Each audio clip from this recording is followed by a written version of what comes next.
Make sure you support the podcast by hitting the 5 stars, downloading the podcast episode, and also subscribe to Storytime Fun, our YouTube channel. And you can also support us by buying us coffee. Buy me coffee, Sneakies. Oh, that'd be so cool. Thank you. So let's go into the story. It's so nice. Yeah, you ready? Yeah. Okay. So, a very lovely mother is getting her baby Arctic fox ready for his first day of school. Aww. And the little baby Arctic fox named Milo said, "Oh, Mom, do I have to go to school today?" The little white baby fox said. And his mother, a wise, beautiful Arctic fox named Lady Twizzell, said, "New adventures are great. You can learn new things and meet new friends." She said it so kind and lovingly. And then she noticed her son was still scared and afraid and had anxiety. So then she walked over to a drawer, opened it up, and took out a box and gave it to her son as a gift. And little Milo looked at the box excitedly. Oh boy, what's in the box? A present? Oh! And inside was a beautiful golden heart-shaped locket necklace. A necklace with a heart-shaped locket. This is so cool. And little Milo opened up the locket. Inside was a photo of his beautiful mom. And on the other side was a photo of Milo. "Oh, Mom, it's you and me." "Yes, Milo, and when you're at school, you can think of me. If you're just scared, open the locket, and I'm right there with you." "Oh, Mom, that is so cool. It must be really expensive. It's gold." "You're the best, and everything is worth it for my boy." So little Milo went on the bus that took him to school. "Hey, bus driver. Hey, Milo, come on board." Toot, toot. And the school bus dropped off the kids at school. And there, Milo met his teacher, Mrs. Micah, and he met a beautiful Arctic fox named Petunia. She was so pretty, and she was very shy. And sitting next to Milo was a mean student fox named Tank. And Tank was making spitballs and shooting them at the back of Milo's head. "Hey, take this, new boy." "Ow," said Milo. "Something's hitting the back of my head." And he turned around, and there was Tank with menacing blue eyes and a snarling snout and big sharp teeth. "Why? What you gonna make of it, new boy Milo? What are you, a baby? Like a soft little marshmallow? Maybe your name should be Marshmallow." And the other kids in class started laughing. Marshmallow. And Milo couldn't believe that he was being laughed at. And Tank was so mean. So during recess, Milo went to the seesaw, and Petunia sat on the other side, and they were playing really nicely.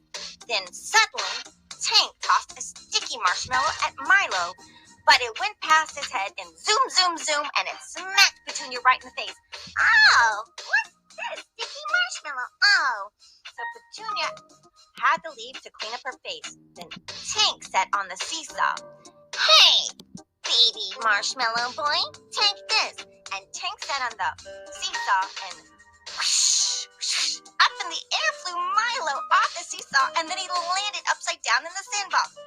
Boink, boink, boom. "Ow," said Milo. Then Tank runs up to Milo, and then he sees a gold necklace that fell off Milo, and it's in the sand, and Tank grabs the necklace and takes it away. "Hey, Tank, that's mine! That's my necklace! My mom gave me to that." Then Tank says, "You're a big baby. You're soft like a marshmallow." The other kids start to tease Milo and chant, "Marshmallow, marshmallow, Milo's a baby. Sticky like a marshmallow, soft, gooey like a marshmallow, marshmallow baby." And then Milo ran after Tank anyway, and Tank heads over to a bridge above water. "Hey, is this what you want?" teases Tank. Tank dangles the necklace over the water. Hey, no, that's my mom. She gave me that. Well, too bad, loser, says Tank. I find it, and finders keeper. It's mine now, and it looks gold. And I'll be able to pawn this and get a lot of money and go buy video games and a new electric bike. Oh, yeah. And Milo runs after Tank, and suddenly a big hawk flies by and grabs the necklace out of Tank's hand, and the hawk drops it, and the beautiful golden locket necklace falls deep into the water. Tank looks down and is really mad and spits a spitwad at the hawk, and the hawk flies away. And then Tank leaves in a big huff, and Milo just looks below the deep water. It's too deep to get the necklace. What is he gonna do? His mom's gonna be so upset. So later that day, Milo returns home, and he hides under his bed in his room. He doesn't even want to eat during dinner and heads back upstairs to his room. The next day, Milo's mom, Lady Twizzell, looks for her son, Milo. She looks everywhere, and he's not ready for school. So she finds him under the bed, and she says, Milo, what's wrong, my son? Milo is too scared to tell her what happened to his necklace. But his mother sees he's in pain, he has lots of anxiety, and really afraid to tell him. And then she noticed the necklace is missing. Come, Milo, come here. She tells Milo she has a surprise for him. Milo can't believe his mother has another surprise, and she can clearly see the necklace is not on his neck. Wow, she's not going to yell at him or scream at him? So, Lady Twizzell says, come here, my son. And they go to the little table where there's beautiful stationery cards and lovely markers and pens.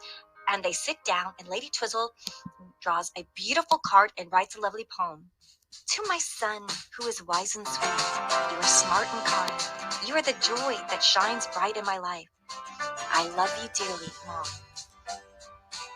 She gives the card to Milo. Milo reads it and then hugs his mom so tight. Mom, you're not mad I lost your necklace? I lost your beautiful golden necklace of us. No, Milo, as material things come and go, but a mother's love is here forever. Lady Twizzell looks at her son, and Milo starts to have a little tear that comes down his cheek, and she wipes it away. Milo hugs her tightly and gets ready to go to school. And the school bus comes. Honk, honk! Milo, you're ready for school, says the bus driver. And Milo gets on the bus, and the bus drives him to school.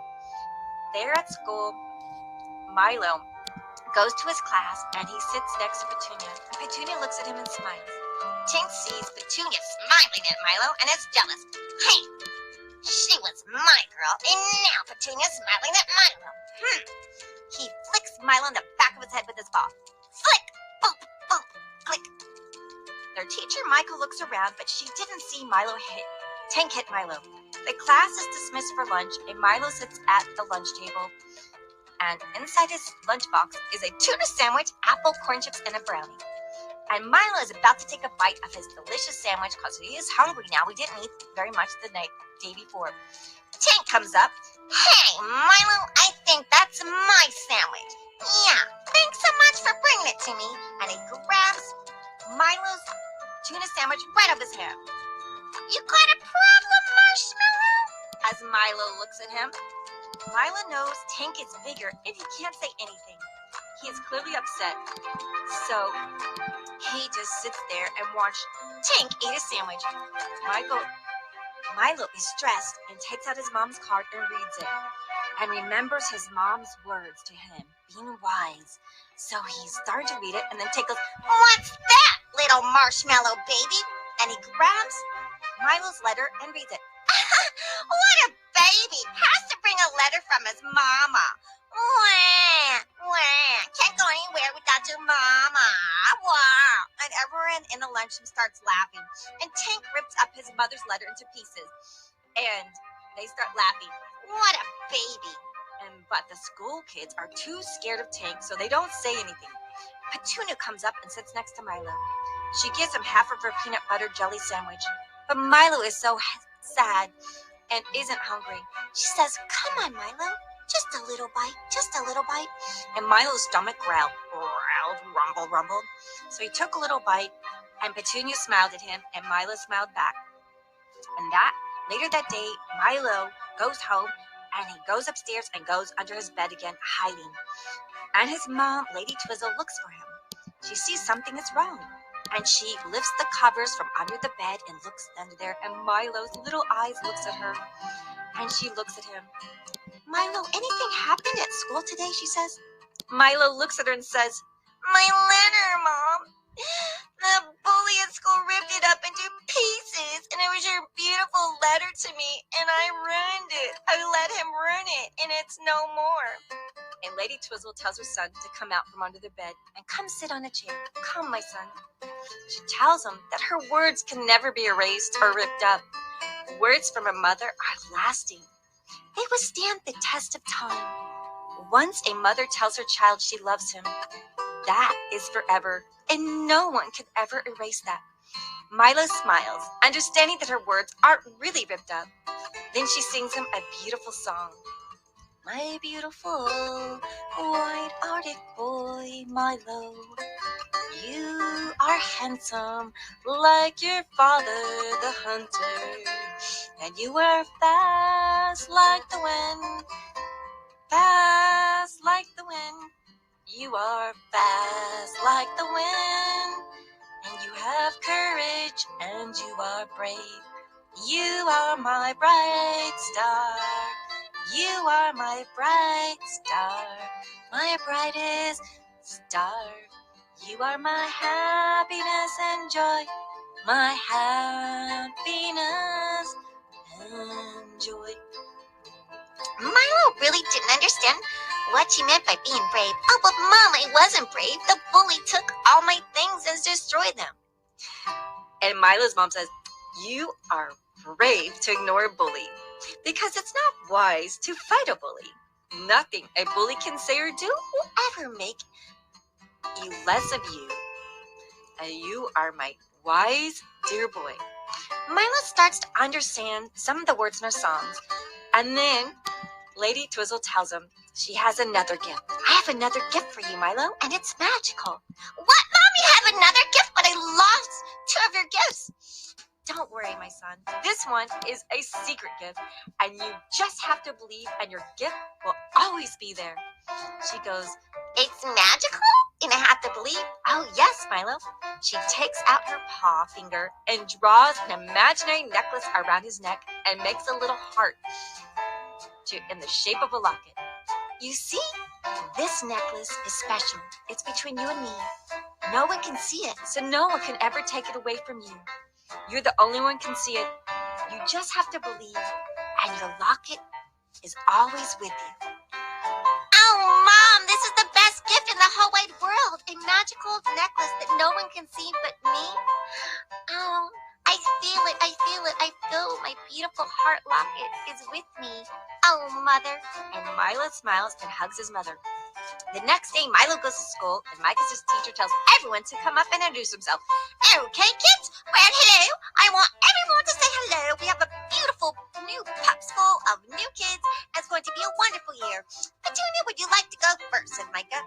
Petunia goes up, and she says she's a middle child, and she has dyslexia, and she has an older brother and a younger sister. She says she loves playing the piano, and her dad works at a bank, and her mother works at a clothes store, and she loves fashion, especially cool hats and sunglasses. Next, Tank goes up, and he says his dad is a home builder. "My dad is a home builder. He uses the hammer and bangs nails into the wood. Bang, bang, bang. Clang, clang, clang. Bangity, bang, bang, bang. Clang, clang, clang. Bit, boom, bop. And I help him with the hammer, and I hammer those nails into the wood. Bang, bang, bang. Clang, clang, clang. Yeah. And my older brother is a champion bodybuilder, and look, I have muscles too. Yeah. The end. Tank. Yeah." Next, Milo goes up and says, "I'm Milo, and I have a very wise mother, and she owns a stationery store which is great.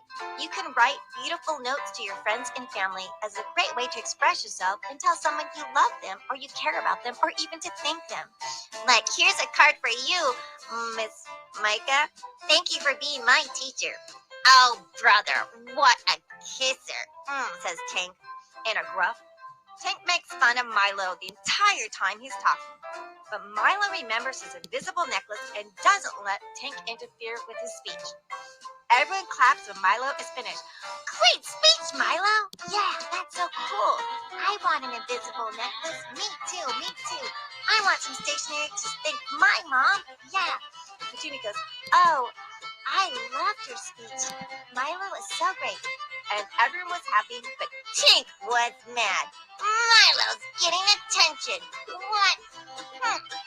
So during recess, Petunia and Milo play on the screen. And Tink comes up and throws a ball, hitting Milo. Hey, baby! Oh, I'm not a baby, says Milo bravely. And don't toss the ball over here. You might hurt someone. You're the only baby here at the playground, as you are just crying for attention. All the other kids look up. The pups. Woo, woo, woo, woo, woo. They can't believe Milo is standing up to the bully Tink. And the bully looks at Milo. Well, you gotta bring a necklace and a letter from your mother to go to school, baby. Soft like a marshmallow. Marshy marshmallow. And Tink walks off in a huff. And then Papa, Milo, and Petunia swing back and forth and smile. Milo, you know what? You're growing up and becoming quite a young, fine fox, said Petunia. Milo says, why, thank you, Petunia, as he touches the invisible necklace, remembering the heart locket that his mother gave him that's so special. And he goes home that day and goes, Mom, guess what? And she said, what? She could tell from the smile of his face that Milo was growing up. Mom, I had a magical, wonderful day at school. The invisible necklace is so cool. I only told one friend, Petunia. Oh, and I bet you that's a special friend of yours, right? Said Lady Twizzell. Yeah, Mom. Years later, Milo grows up to be a wonderful adult fox. His mom is no longer living, but he still has the invisible necklace his mother gave him so long ago, and he's touching the little heart locket. He walks with his wife, Petunia, and their baby cubs, and his baby boy fox, Banjo, is fishing in the river. And Banjo says, look, Dad, I got something. Come here, quick, help me. Milo goes to help out little Banjo, and with the fishing rod, and the fishing line has something caught in it. Dad, I caught something. What is it? Says Banjo. And Milo looks down and he pulls the fishing wire in, and he sees a dangling necklace with a heart locket. Milo remembers his mom telling him to believe. She told him her love lasts forever. And Milo turns at his son Banjo and says, it's your grandma saying she loves you. And Banjo looked and goes, it's a necklace with a locket. Look, Mommy, look, a locket. And Petunia comes up and looks at Milo, and they smile. Yes, love lasts forever. Isn't that cute? The end. Thank you for listening to Storytime Fun. Make sure you download the podcast. Give us nice 5-star reviews.